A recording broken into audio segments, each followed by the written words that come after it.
সময়টা ছিল 2014। আমি তখন ক্লাস 4-এ পড়তাম। স্কুল থেকে গরমের বন্ধ দেওয়া হলো 1 সপ্তাহ।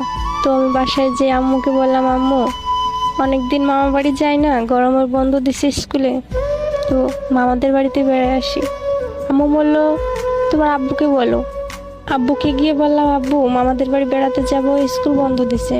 আব্বু বলল, এখন বেড়াতে যাবি? যা তাহলে, বেশি দিন বেড়াস না, তাড়াতাড়ি চলে আসিস। আম্মু বলল, আজ তো বৃহস্পতিবার, কাল যাস, কাল তো শুক্রবার, কাল আমি ডাক্তার কাছে যাব, ওখান থেকে ওষুধ কিনে নিয়ে তোর এগিয়ে দিয়ে আমি চলে আসব। খুশিতে আমি আত্মহারা, তাড়াতাড়ি গিয়ে ব্যাগ টেক গুছিয়ে রেখে দিলাম, পরের দিন সকালে যেতে হবে।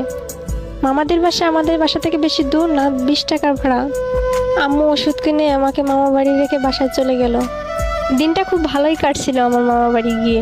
আমরা এক বাসের কয়জন ছিলাম, মামাতো ভাই মামাতো বোন। অনেক ভালো লাগতো মামা